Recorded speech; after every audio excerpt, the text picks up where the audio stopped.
NAIRO, mas aqui no Brasil ela tem uma tradução, ela fica como dias. E também agora estou na parte acadêmica, tá?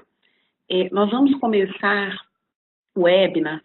O objetivo desse webinar é falar um pouquinho sobre essa norma, né, que apesar de já ter algumas instituições certificadas nessa norma no Brasil, são poucas e é uma norma nova.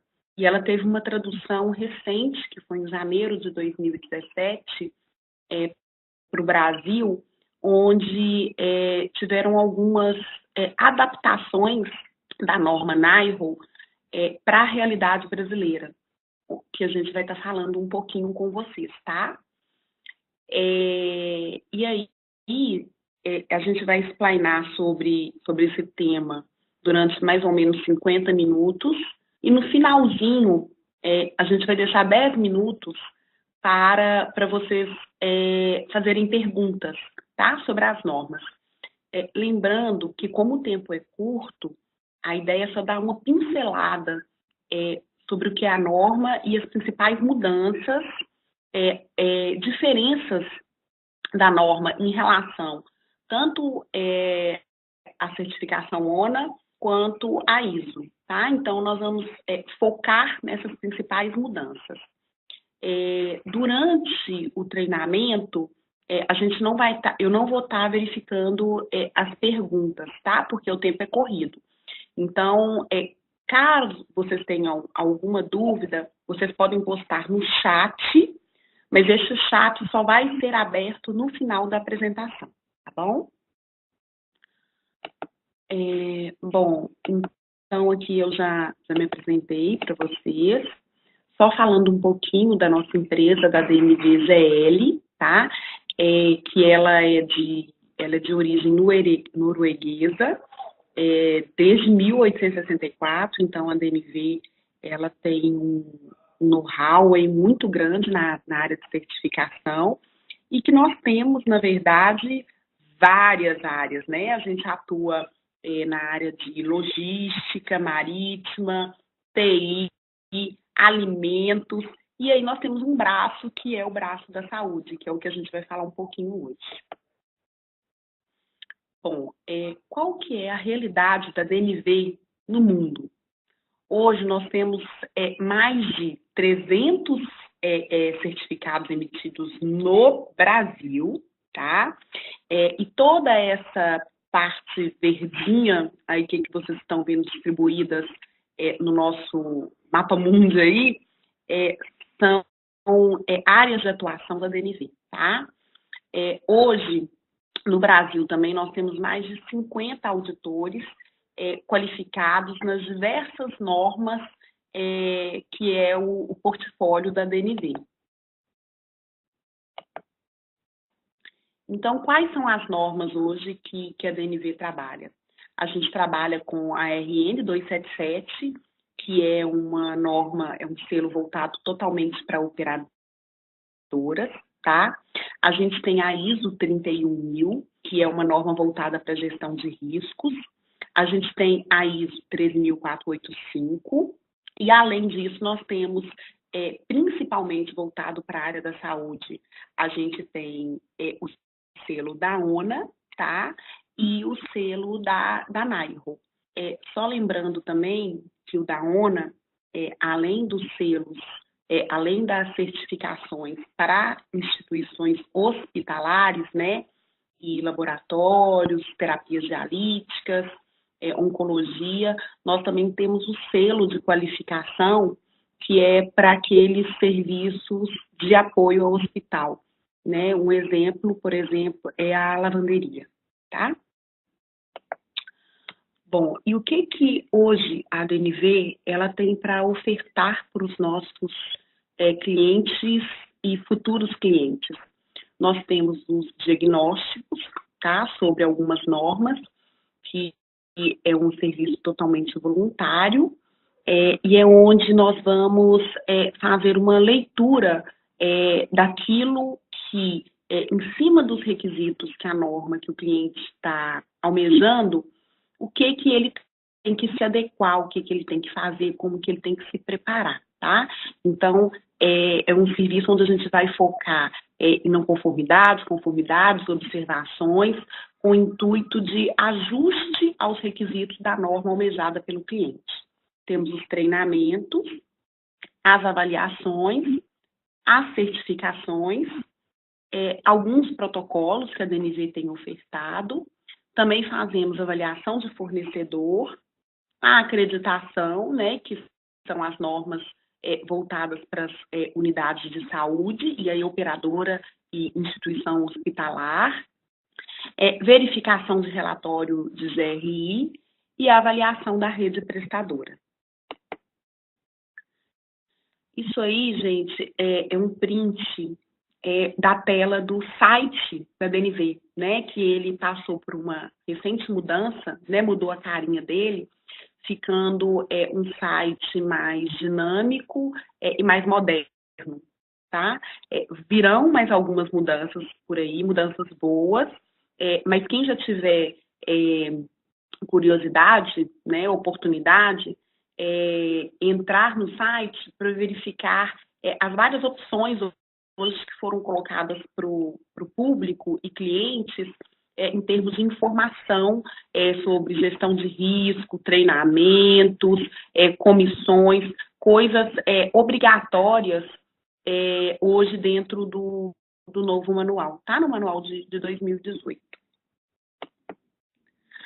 Bom, e aí só lembrando a vocês que a gente vai estar falando um pouquinho da norma e que nos dias 30 e dia 31 de agosto nós teremos um curso ofertado em BH que vai aprofundar mais, né, porque é um curso de 16 horas e que ele é para a norma, né, para a gente discutir um pouquinho sobre o que a norma cobra. Então, nos dias 30 e 31 de agosto, quem quiser aprofundar mais no que a gente vai estar pincelando hoje, nós vamos ter a oferta desse curso, tá? E aí vai ser uma oportunidade para a gente discutir bastante sobre os requisitos e aí algumas orientações de como implantar isso no serviço de vocês, tá bom? Então, a norma, como eu já falei um pouquinho, a norma Dias, NAIRO, ela teve uma mudança recente, que foi em janeiro de 2017, né? Recente, já tem 1 ano e meio, mas que foi uma mudança importante. E só para colocar para vocês também, o Eduardo, né, o nosso coordenador técnico, ele já nos mandou um material que foi enviado pela equipe lá dos Estados Unidos para nós fazermos mais uma revisão. Então, provavelmente, daqui uns 6 meses, 7 meses, nós vamos ter uma atualização dessa norma novamente, tá? Os requisitos da DNV, GL internacional, que foram aprovados pelos Centros de Medicare e Medicaid do governo dos Estados Unidos. Eles foram adaptados para ter aplicabilidade internacional, levando em consideração as leis, práticas e regulamentos locais, tá? E foram credenciados pela ISPA e pela ANS. Assim, fora dos Estados Unidos, esses requisitos internacionais, eles são os requisitos DIAS, tá? Então, por isso que veio aí a sigla DIAS. Nossa abordagem, ela integra princípios comprovados de qualidade e gerenciamento de riscos, com requisitos específicos de ambiente clínico e físico. As avaliações, elas fornecem informações e compreensão sobre o que está funcionando de forma eficaz e o que pode ser melhorado. Então, como eu estou colocando aqui para vocês, a NAIRO, ela é uma norma internacional. E quando ela veio para o Brasil, ela veio muito com características de gestão de risco lá de fora. E aí a gente teve que fazer uma adaptação realmente, porque na norma lá para eles consta, inclusive, gestão de risco sobre catástrofes, que não é a realidade brasileira, né? A norma NAIRO lá fora, ela fala sobre simulados para gestão de risco de furacões, maremotos, vulcões, né, que não é o caso aqui do Brasil. Então, aqui a gente teve que fazer uma adaptação no que realmente se aplica à realidade brasileira. E por isso essa mudança de nomenclatura de NAIRO para DIA. Nossa abordagem, ela torna a acreditação uma ferramenta para identificar oportunidades e implementar mudanças em todos os níveis da sua organização. E a experiência mostra que ela oferece a melhoria da segurança do paciente e da qualidade da assistência, maior gestão e confiança, identificação ativa das áreas que vão precisar de melhoria, uma melhor reputação, imagem da instituição e uma melhoria da satisfação e motivação da equipe de colaboradores. Nossas exigências abrangem aspectos chaves da governança organizacional e cuidados clínicos, que incluem sistema de gestão da qualidade, qualidade assistencial e governança clínica, gerenciamento de risco proativo, gerenciamento de medicamentos e ambiente físico. Nós vamos falar um pouquinho mais na frente sobre essa questão de ambiente físico, que hoje é um dos pilares muito fortes dentro da norma e que é uma das dificuldades maiores das instituições brasileiras para adaptar, tá? Então, hoje, uma das dificuldades grandes que as instituições brasileiras têm para adaptar essa norma é a questão do ambiente físico da infraestrutura. Nossos padrões de acreditação foram desenvolvidos para os seguintes tipos de organização de saúde: hospitais e clínicas ambulatoriais especializadas. Lembrando que hoje ainda nós não temos traduzido aqui no Brasil a norma de clínica ambulatoriais especializadas. Hoje a tradução ela foi feita somente na norma para hospitais, tá?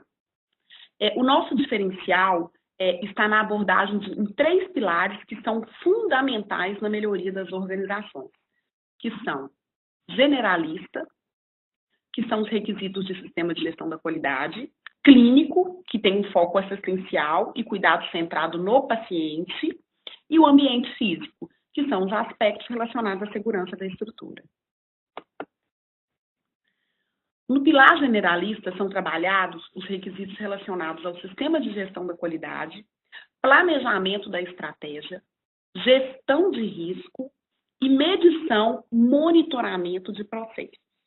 No pilar clínico, o foco é na qualidade assistencial, incluindo auditorias em prontuário, plano de cuidado, política e planejamento de alta, participação do corpo clínico e privilégios médicos. Então, nesse pilar de corpo clínico, vocês vão ver que a DIAS, ela cobra muito a questão dos registros dos médicos e da participação da equipe multi no planejamento da alta, onde eu tenho que fazer todo um processo que tem que estar registrado. Tá? Ele não pode só acontecer na prática. Eu tenho que ter registro disso tudo. E no pilar da segurança, são avaliadas as instalações, sistema de segurança elétrico, patrimonial, materiais perigosos, emergências e equipamentos médicos. Para a DIAS, a conformidade com as normas, regulamentações e legislações locais e nacionais são de fundamental importância para qualquer hospital. Então, uma das coisas também que diferencia a DIAS da ONA é essa questão de legislação. Apesar que nesse manual novo agora, que foi lançado em janeiro de 2018, dentro da seção 1, da subseção 1.1, a norma, a ONA, ela referencia a questão de atendimento às referências legais, tá? Coisa que não existia no manual de 2014.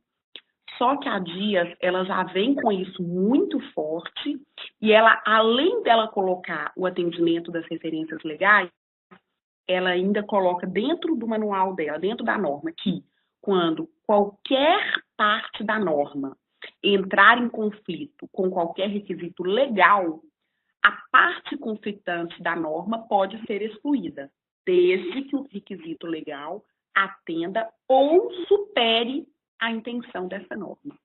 Então, fica muito claro aqui que a Dias, ela segue os padrões legais, e esses padrões legais, eles só vão ser deixados de lado se a norma for mais exigente, tá? Agora, caso a norma ela não seja exigente, ela dê abertura para que a instituição trabalhe de uma outra forma, ela vai recorrer à parte legal, porque aí a parte legal vai ser mais restritiva, tá? Então, a Dias, ela tem esse viés de você tem que cumprir a norma, mas se você tiver uma legislação que ela é mais restritiva, o que vale é a legislação. A norma, ela utiliza os termos deve, que é requisito, permite, que é uma permissão, e pode, que é uma possibilidade. Os hospitais que desejarem implementar a Dias, eles devem considerar todos os requisitos nos quais o termo deve é utilizado.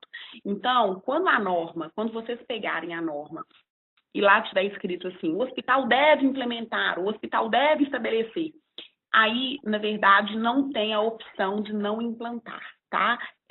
Para alcançar essa norma, o deve tem que ser atendido. E aí, quando tiver o permite e pode, fica a critério da instituição. Uma abordagem de um sistema de gestão eficaz, ela deve ser construída sobre o conceito de melhoria contínua, através de um ciclo de planejamento, implementação, revisão e melhoria dos processos e ações que uma organização realiza para alcançar o objetivo. Então, o que é isso, né, gente? Hoje, tem-se falado de várias ferramentas para verificação de eficácia dos processos, né? Então, se fala de Protocolo de Londres, né? Muita gente está falando agora do PDSA, e a Dias, ela tem como base o PDCA, que é uma ferramenta básica, que é utilizada desde os primórdios da implantação do sistema de gestão da qualidade e que, na visão dela, é uma das ferramentas mais eficazes, é um dos processos mais eficazes quando ele realmente é aplicado e funciona, tá? Que é o planejar, onde a gente vai incluir a identificação dos perigos, dos riscos, e eu vou estabelecer objetivos. Eu vou implementar, onde eu vou incluir as questões de treinamento e da operação. Eu vou checar, onde eu vou ter o monitoramento e as ações corretivas, e onde eu vou agir, que eu vou incluir o quê? As inovações de processo, que é aquela questão do lições aprendidas, né? Então, quando essa ferramenta, o PDCA, que é uma ferramenta básica, está bem aplicada, está bem estruturada, basta ela para eu conseguir rodar um sistema de gestão da qualidade bacana, tá? Mas ela realmente tem que funcionar. E aí, quando a gente coloca esse PDCA, só lembrando que muitas vezes a gente faz todo um planejamento onde a gente quer fazer rápido para ver se está funcionando e já implementar ações de melhoria. 70% do meu tempo, geralmente, a gente tem que perder no planejar. Se eu não tenho uma ação bem planejada, bem estruturada, a chance de insucesso dela é muito grande. Então, inclusive para eu aplicar o PDCA, eu tenho que levar em consideração que o tempo maior que eu tenho que gastar é no planejar. Porque aí a minha chance de sucesso vai ser maior nas próximas etapas. A fim de melhorar a gestão da qualidade e segurança, o hospital precisa focar as causas das não conformidades e eventos indesejáveis. A identificação e a correção sistemática das deficiências do sistema levam à melhoria do desempenho e ao controle da qualidade e segurança do paciente. Então, outra coisa que vocês vão ver forte nessa norma é a questão de um trabalho estruturado de não conformidade. Não é só eu ter implantado um sistema de notificação de não conformidade, onde eu vou compilar números. Eu recebi tantas não conformidades, tantas são de processo, tantas são de pessoas, tantas são de equipamentos. Não é isso. É realmente fazer uma análise de por que essas não conformidades estão acontecendo.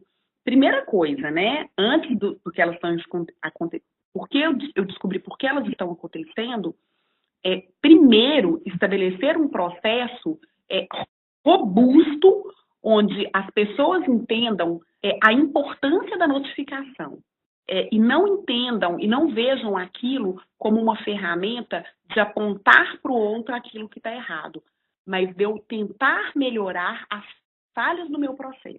Então, o primeiro passo é esse. Porque muitas instituições, quando estabelecem a ferramenta da não conformidade, elas viram um objeto de rixa entre setores, né? O primeiro setor começa a estatar não conformidade, e aí o outro setor fala assim, o meu colega mandou não conformidade, eu também vou mandar uma não conformidade. E aquilo ali vira uma briga. Então, antes mesmo de estabelecer, gente, ferramentas de não conformidade, é muito importante fazer um trabalho com a equipe sobre conscientização e o porquê utilizar não conformidade, né? Que ela vai ajudar na descoberta das possíveis falhas e na tratativa dela para que ela não aconteça novamente, tá? E aí eu entro, inclusive, nesse processo de estruturação de não conformidade, no PDCA. Planejar. Como que eu vou planejar implantar a minha não conformidade? Tá? Então, só tomem cuidado de quando estabelecer ferramentas que elas não sejam impositivas e que não sejam discutidas com quem vai usá-las antes. Tá? A não conformidade, ela é uma ferramenta muito boa, muito eficaz dentro de um sistema de gestão, mas eu tenho que trabalhar ela antes com a equipe, antes de colocar na prática, tá? Bom, e um dos critérios que tem de elegibilidade para eu conseguir, para eu me candidatar à norma Dias-Naiho é a questão da certificação ou conformidade com a ISO 9001, tá? Ou, aqui no Brasil, que foi uma adaptação da Dias, ter a certificação ONA nível 3. Ok? Então, lá fora, para eu conseguir a norma NAIHO, eu preciso ter a certificação ISO 9001, tá? E aí, vocês vão ver que essa norma, para eu concluir o processo dela de certificação, são 3 anos. Então, quando eu começo a fazê-la, implantá-la, eu já começo a implantar alguns requisitos da certificação ISO 9001. E no final desse ciclo de 3 anos, eu obrigatoriamente lá fora tenho que ter a ISO 9001 implantada. Aqui no Brasil, o que a gente colocou? Que eu preciso ou ter a certificação ISO 9001 implantada ao fim desses 3 anos, ou eu preciso ter a certificação ONA nível 3, tá? Então, ou um ou outro. Os requisitos ISO que serão auditados e monitorados o controle da informação documentada, a logística e o processo de auditoria interna, como que são estabelecidas e tratadas as ações corretivas e as ações preventivas, os objetivos da qualidade têm que ser mensuráveis e alinhados à política da qualidade, e como que é conduzida a análise crítica pela alta direção. E aí a gente vai falar um pouquinho dos requisitos específicos da norma DIAS, tá? Então, para quem já tem a certificação ONA e para quem tem a certificação ISO, o que tem de diferente, então, Adias? Para que eu vou me... Primeiro, gente, por que eu vou me submeter? Eu já tenho DIAS, eu já tenho ONA, eu já tenho ISO. Para que mais uma norma? Bom, gente, primeiro, toda norma, ela agrega cada vez mais processos melhores e cada norma ela tem um pilar onde ela vai estar trabalhando principalmente as questões de risco. Então, toda vez que eu tenho uma norma diferente dentro da minha instituição, eu cerco problemas, riscos em áreas diferentes, tá? Então, eu vou falar para vocês que já tem, por exemplo, ISO, ONA. Por quê? O que eu conseguiria de melhoria dentro da minha instituição que essas duas normas ainda, não que não abrangam, mas que ainda tem fragilidade e que é mais robusto dentro da DIAS? Bom, primeiro, a avaliação que é feita, ela é realizada na metodologia Tracer. O que é a metodologia Tracer? Ele é também chamado de método rastreador, tá? E é um processo em que os avaliadores utilizam, durante a averiguação, um loco para avaliar os sistemas de uma instituição, acompanhando os pacientes individualmente no processo de prestação de cuidados, na sequência vivenciada pelos pacientes em determinada instituição. Dependendo do setor da prestação de cuidados, pode ser necessário que os avaliadores visitem múltiplas unidades de cuidado, departamento ou áreas dentro da instituição, ou uma única unidade de cuidado para traçar ou rastrear a assistência prestada ao paciente. Então, o que é essa metodologia Tracer? A metodologia Tracer é eu pegar um prontuário de um paciente e aí, desde a admissão dele, eu verificar todos os processos envolvidos. Então, vamos supor que eu pegue um paciente que deu entrada pelo pronto-socorro. E aí, lá no pronto-socorro, eu vou verificar quanto tempo que o paciente demorou para ser atendido, se houve a questão da triagem, como foi o cadastro desse paciente, quais que foram os critérios estabelecidos para a admissão desse paciente, se dentro do pronto-socorro ele teve alguma queixa, como que essa queixa foi tratada, se esse paciente teve um quadro de urgência, se ele entrou dentro do protocolo de urgência ou de sepse ou de dor, né? Ou de AVC, tempo porta-balão. Então, se esse paciente é um paciente elegível para algum protocolo, ele foi encaixado nesse protocolo? Em que momento que esse protocolo foi startado? Se eu utilizei algum equipamento para atendimento desses pacientes, quais foram os equipamentos? Esses equipamentos estão calibrados? Esse equipamento foi disponibilizado em tempo hábil? Como que vocês fazem o monitoramento de falta de equipamento, por exemplo? Se a gente verifica que nesse paciente eu tive uma demora no atendimento porque eu não tinha equipamento disponibilizado, como que o gestor tem feito acompanhamento dessa indisponibilidade de equipamento? Depois, esse paciente, ele necessitou de internação. Quando ele necessitou de internação, como que foi a transferência dele? Foi feita só via prontuário? Teve algum formulário utilizado? Todas as informações necessárias chegaram para a unidade que estava recebendo esse paciente? E aí, quando a gente vai nessa unidade que recebeu esse paciente, a gente verifica se tem, às vezes, alguma não conformidade registrada nessa transferência. Se houver não conformidade registrada, como que ela foi tratada? Como que ela tem sido tratada dentro da instituição? Foi só uma ação corretiva? Gerou uma ação preventiva? Ela está acontecendo mais de uma vez? O que a instituição tem feito para tratar essas não conformidades que têm sido recorrentes? E aí, lá na unidade que esse paciente foi recebido, como que ele foi identificado? Como que tem sido orientado o acompanhante ou o cuidador dele? Foi feito o gerenciamento de risco desse paciente? Ele participou desse gerenciamento de risco? Como que está a questão da farmácia clínica dentro do tratamento desse paciente? Além da farmácia clínica, esse paciente vai precisar de mais profissionais envolvidos no cuidado? Quais são esses profissionais? Como que esses profissionais estão acompanhando? Está sendo registrado? A equipe tem acesso a esses registros? O paciente precisou de algum exame. Quanto tempo esse exame foi pedido e quanto tempo esse paciente demorou para fazer esse exame? Por quê? Qual foi a demora na realização desse exame? Durante um exame que esse paciente fez, ele teve um evento diverso. Eu consegui verificar isso no prontuário.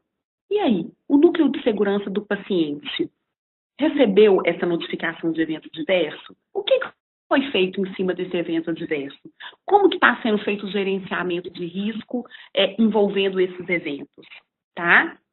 Então, o Tracer, eu pego todos os processos de uma instituição que envolvem o paciente, a assistência, os registros da assistência, os eventos, o gerenciamento de risco, os equipamentos, envolvimento da equipe multidisciplinar. Em cima dessa assistência, eu vou verificar os indicadores, as não conformidades, a interação de processo, porque eu falo de transferência e como que está sendo essa transferência. Então, e aí, no final disso tudo ainda, eu vou verificar a questão da satisfação do cliente. Como que tá? Depois de todo esse atendimento, como que foi a satisfação final do meu cliente? E além da satisfação, eu vou trabalhar também a transparência com o meu paciente. Ok, a transparência, aconteceu um evento adverso com este paciente durante um procedimento, durante um exame. Como que a instituição tem feito a tratativa, a conversa, o disclosure desses eventos com o paciente e o acompanhante, que é uma coisa também que está dentro da metodologia, tá?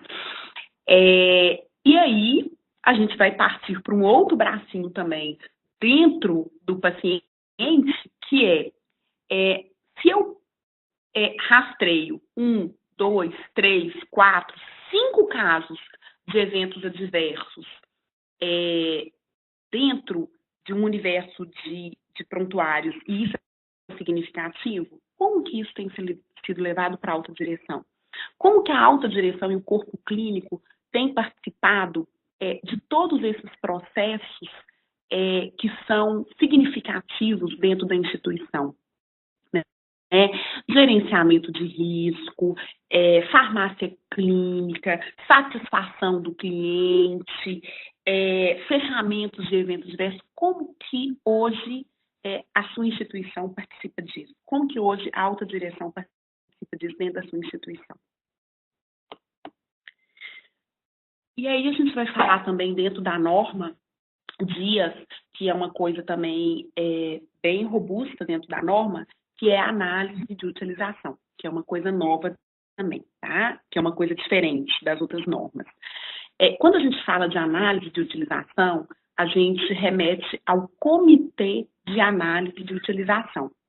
Esse comitê, ele tem que ter minimamente representação dos funcionários, envolver as partes interessadas locais, que são representantes da comunidade local e fornecedores de serviços, tá? E também pode envolver outras partes que a instituição julgar necessária. A única coisa que eu não posso ter nesse comitê são representantes que tenham conflito de interesse e que possam interferir negativamente no processo de investigação da utilização do serviço. Como, por exemplo, sócios, tá? As análises, elas devem considerar minimamente a necessidade médica de admissões e permanência prolongadas, adequação das instalações, a necessidade clínica dos serviços profissionais, quão bem os serviços fornecidos estão contribuindo para melhorar a saúde, qualidade de vida e independência da população local. Então, esse comitê, ele vai estar avaliando minimamente esses itens. Então, por exemplo, vamos pegar lá, adequação das instalações. Esse comitê vai avaliar as minhas instalações, elas permitem que o perfil dos meus pacientes atendidos aqui tenham acesso de uma forma tranquila. Exemplo, eu tenho dentro de um hospital uma unidade que atende uma grande população de cadeirantes. Nesse setor, eu tenho rampa ou eu tenho elevador? Eu tenho disponível cadeira de rodas para número suficiente? Ou a gente tem tido muita reclamação de pacientes que têm que ficar aguardando para serem transportados porque eu não tenho número suficiente de cadeiras de rodas, tá?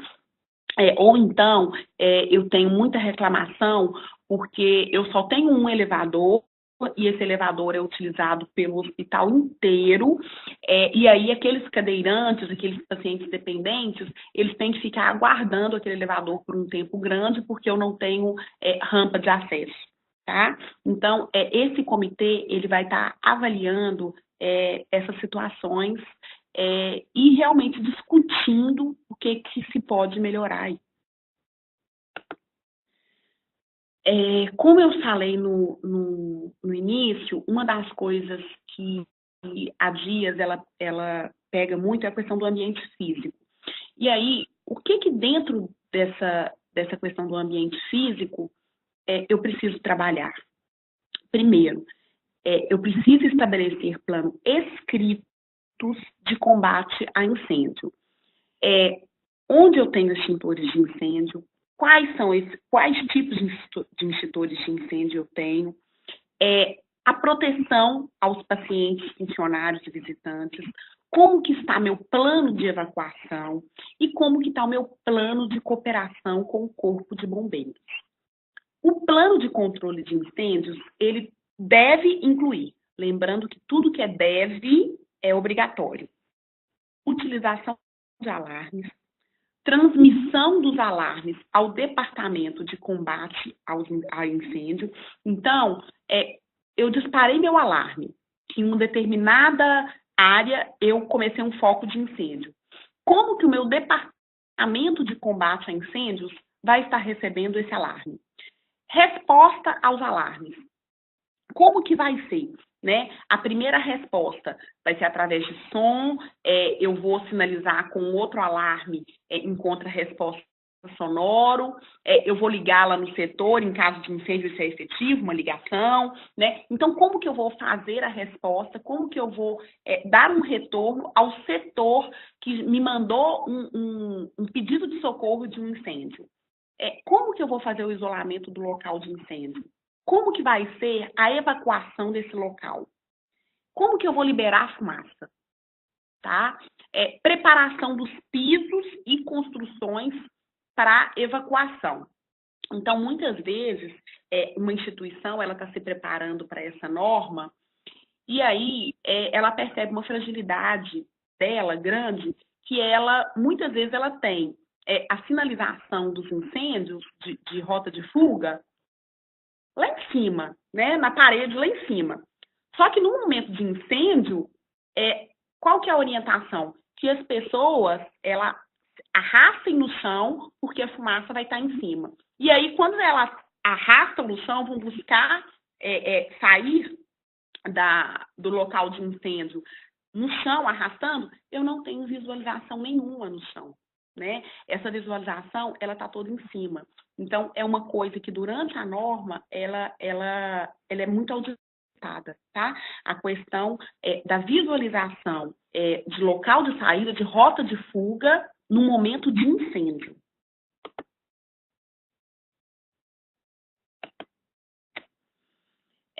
As unidades de cuidados dos pacientes, elas devem realizar simulados de emergência não avisados, pelo menos trimestralmente para cada turno de trabalho, tá? Então, a maioria das instituições que ainda não possuem essa norma, elas têm como rotina a realização de simulados anuais. A Dias, ela pede que isso seja feita minimamente, trimestralmente, ou seja, eu preciso fazer esse simulado no mínimo 4 vezes ao ano, e para cada turno, tá? Porque algumas instituições tinham entendimento de que eu poderia fazer uma revisão, um revezamento desses turnos de trabalho durante o ano. Então, se eu tenho, por exemplo, 4 turnos de trabalho, 12 por 36, eu poderia fazer cada turno uma vez ao ano. Não é dessa maneira que a norma preconiza. A norma preconiza que eu preciso fazer 4 vezes ao ano cada turno de trabalho. Então, se eu tenho um plantão noturno, eu preciso fazer com esse plantão noturno 4 vezes ao ano, né? Se eu tenho 2 plantões diurnos, eu preciso fazer com esses 2 plantões diurnos 4 vezes ao ano. E aí, gente, lembrando que para eu fazer o simulado, eu preciso fazer um simulado com aviso de emergência não avisado. A norma também, ela permite, ela dá uma brecha, né, aí na norma, onde eu tenho o funcionamento noturno e com o paciente, para não gerar muito conflito, ela fala que eu posso fazer esse simulado com avisos codificados em até 50% dos treinamentos, tá?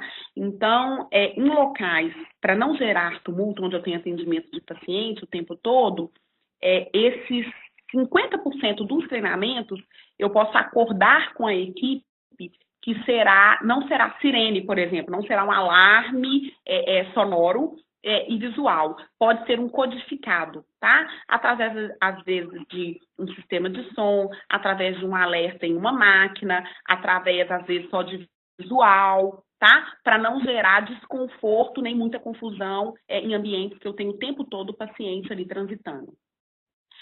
Os simulados de incêndio, eles devem ser completamente documentados e avaliar o conhecimento dos funcionários. O que é isso? Algumas instituições trabalham com o simulado, mas depois que elas fazem o simulado, elas não fazem avaliação, né? Como que foi esse simulado? Os brigadistas, eles agiram da forma como foram orientados? Eu consegui completar o plano de evacuação que eu tinha planejado ou não, né? Os funcionários saíram, só que nessa evacuação, 100% dos pacientes e acompanhantes não foram retirados do local, e aí eu teria o comprometimento dessa população, tá? Então, não é só fazer o simulado, eu avaliar se esse simulado ele foi eficaz e se no momento que eu realmente precisaria, ele seria efetivo. E aí, gente, aqui tem mais um monte, tá, de requisitos de ambiente físico, mas a gente está lembrando que a gente está pincelando apenas um pouquinho de cada sessão. E aí, dentro da seção da alta direção, eu tenho alguns requisitos também que eles se parecem com a ONA e com a ISO, mas que eles são mais robustos na DIAS. Quando eu falo de alta direção, eu falo que é, pelo menos, o corpo diretivo e o diretor do hospital, tá? E o que eles têm que demonstrar dentro da DIAS para me traduzir um sistema de qualidade e um sistema diretivo robusto em relação ao cumprimento e ao comprometimento em relação a DIAS?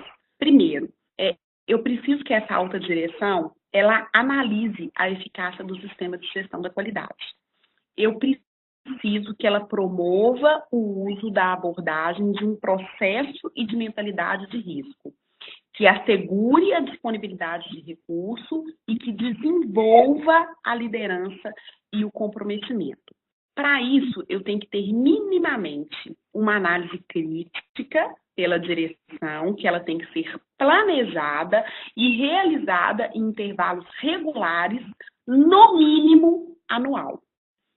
O indivíduo ou grupo que conduz a análise crítica do sistema de gestão da qualidade, ele deve conter representantes da direção, médicos, outros membros do corpo clínico, de acordo com o porte da organização. Então, quando a gente fala de participação do corpo diretivo, participação da alta direção, a gente não pode mais deixar isso restrito, eu vou fazer uma reunião e apresentar os dados para a direção. Não só apresentação de dados.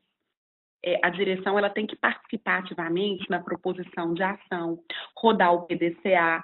É preciso evidenciar que a direção ela realmente se compromete com o sistema de gestão da qualidade, que ela está ciente e que ela participa das decisões que são levadas para a direção do sistema de gestão da qualidade. E como que a gente evidencia isso?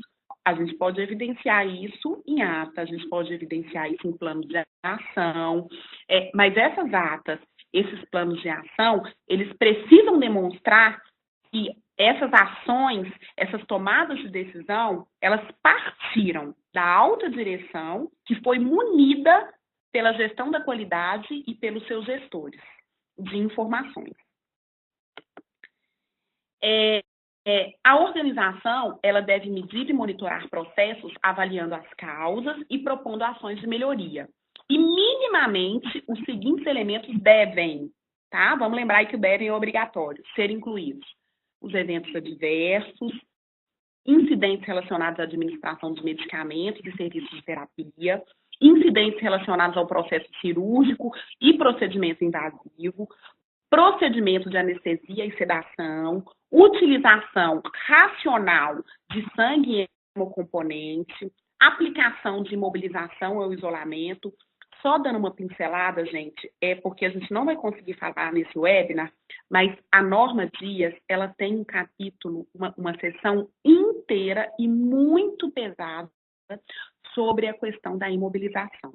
Então, aqueles clientes que tiverem interesse na aplicação, na certificação dessa norma, é importantíssima a leitura dessa seção, porque é uma seção específica para a imobilização e que ela trata de processos que hoje a maioria das instituições ainda não tem aplicado, tá?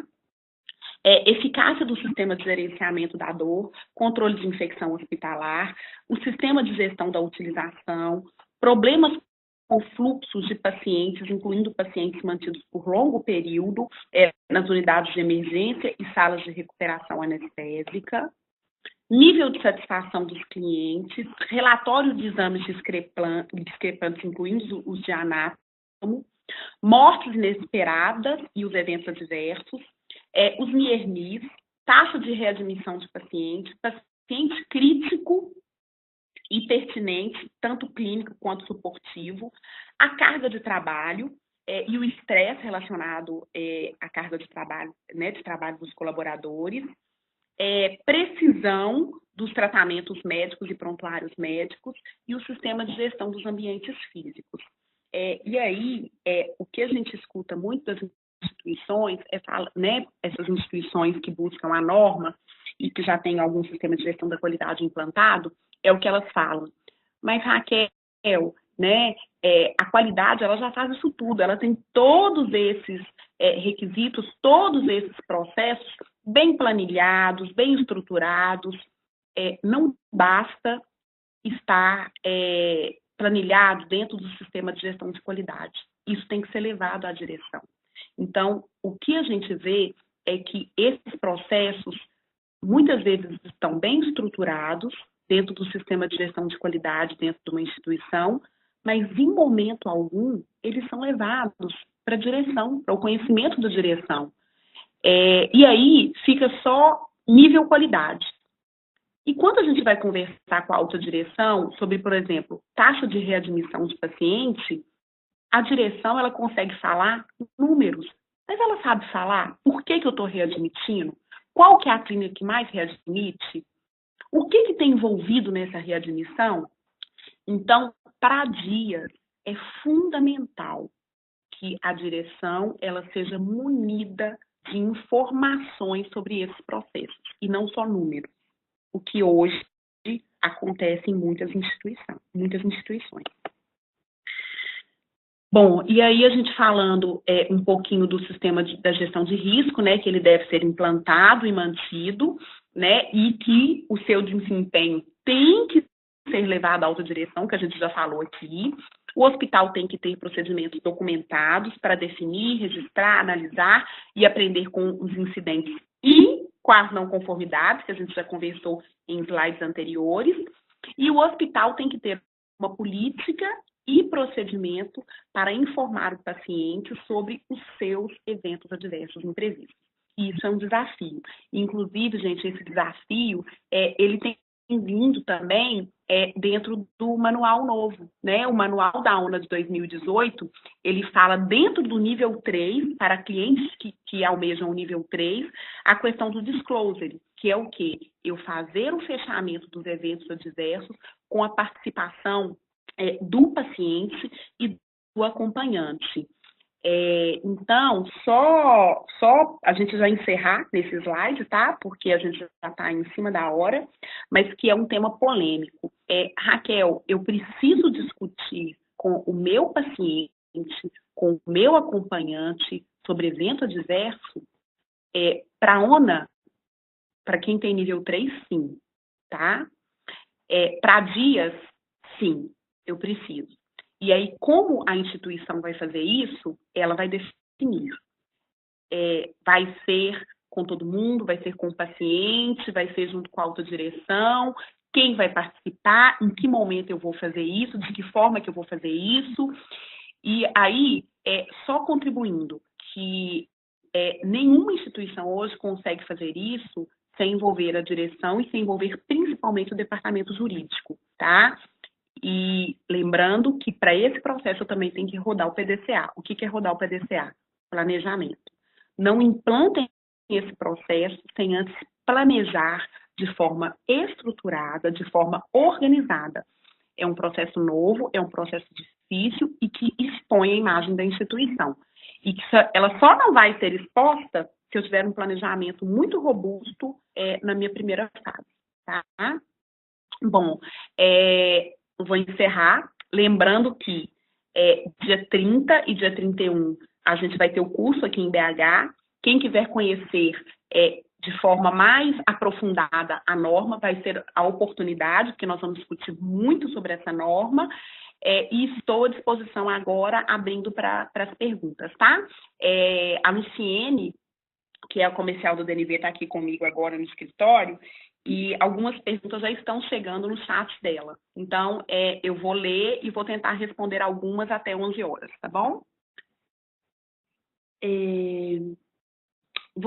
Aí a Carla mandou. Você posteriormente poderia explicar melhor sobre os privilégios médicos?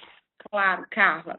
O que é o privilégio médico? O privilégio médico é eu falar até onde o meu corpo clínico ele pode ir. E aí tem uma confusão muito grande de algumas instituições que falam assim, o cirurgião, ele já tem dentro do CRM o que ele pode fazer e quando ele pode fazer. A gente não está falando de orientações nem de funções estabelecidas dentro do CRM. A gente está falando de privilégios dentro de uma instituição. E aí pode ser que a instituição ela queira abrir mais algumas funções, alguns requisitos, algumas prerrogativas para esse corpo clínico, além do assistencial. Exemplo, além de operar, além de registrar, ter acesso a prontuário, além de ter acesso ao exame, este meu médico, ele vai ter o privilégio de participar de reuniões de indicadores, ele vai ter privilégio para fazer a estruturação de alguns protocolos, ele vai ter o privilégio de atender em tal clínica, tal horário, em caráter de emergência, só em caráter eletivo. E além disso, Carla, além dos privilégios do corpo clínico, essa seção de privilégios, ela também trata dos privilégios temporários. O que é isso? Pode ser que em algum momento eu tenha que fazer uma contratação emergencial do meu corpo clínico. E para essa contratação emergencial, para esse pool específico, eu vou liberar só tal privilégio. Esse aqui, ele só pode fazer a prescrição nesse setor, ele só pode atender o paciente nesse setor, nesse horário, com o preceptor ou sem o preceptor. Para esse pool, ele não pode servir de referência para os meus residentes, tá? Então, o privilégio, ele vai tratar disso. E outra coisa também, dentro dessa sessão, eu vou ter um requisito onde eu falo da suspensão dos privilégios. Então, caso esse corpo clínico, ele tenha esse privilégio, mas em algum momento ele feriu tal e tal requisito, eu posso também suspender esses privilégios. Então, dentro dessa norma, eu vou ter estabelecido privilégios, quando que eu vou ter privilégios que podem ser temporários e quando que eu vou suspender esses privilégios e como eu vou conduzir isso. Certinho, Carla? Respondi? Bom, o Glauber também aqui perguntou. O Glauber, ele é da Unimed, de São Paulo. Somos certificados ISO 9001 desde 2014 e acabamos de acreditar a ONA nível 3.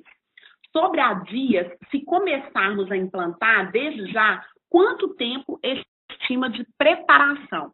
Glauber, aí a gente vai falar, né, porque para a gente falar, com certeza, é só fazendo uma visita realmente à instituição. Mas, pelo que a gente vê de conhecimento nosso, né, aqueles clientes que já têm ISO e que já têm ONA, eles já têm um preparo muito grande e um amadurecimento muito grande do sistema de gestão da qualidade.